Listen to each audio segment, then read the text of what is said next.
n'ibiciro bihenze bya interineti mu Rwanda.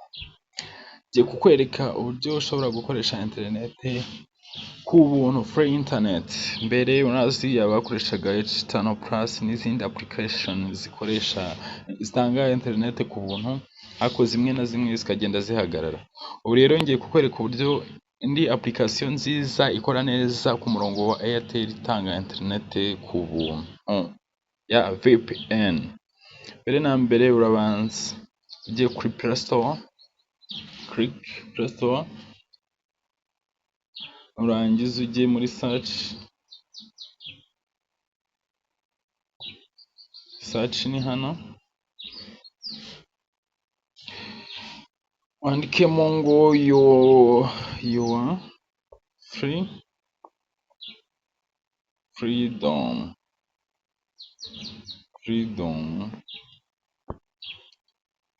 plus. Dore ni iyi ngiyi, dore uhita ukanda hano, aka kambere,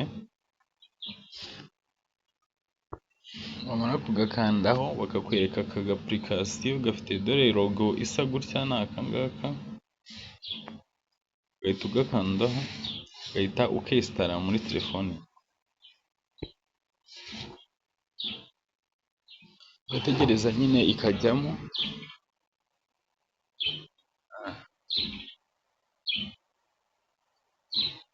Imaze kujya muri telefone yawe, ikintu uhita ukora urayifungura, kanda hano handitse open, wamara gukanda open uzasanga ifungutse gutya. Ukanda hano handitse letter, ukanda hano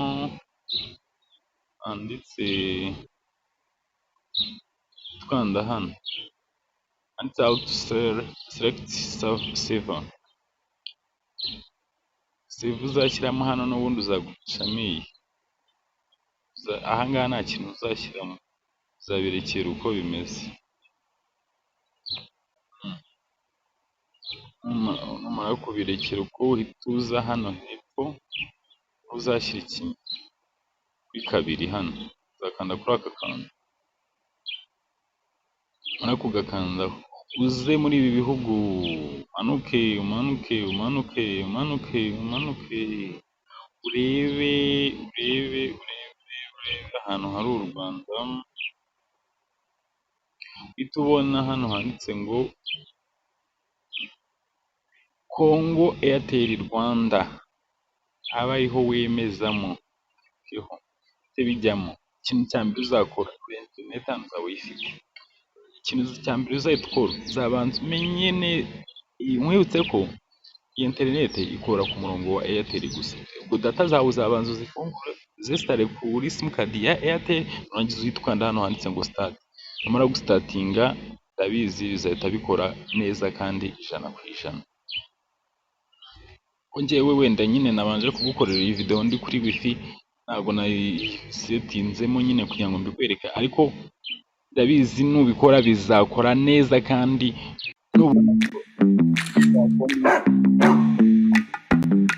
abagenzi bawe bibone ko bikora. Uduhe na like nubona ibi bintu bikora, kandi tuzajya dukomeza kugushakira ibintu byiza cyane bigufitiye inyungu, bigufitiye akamaro.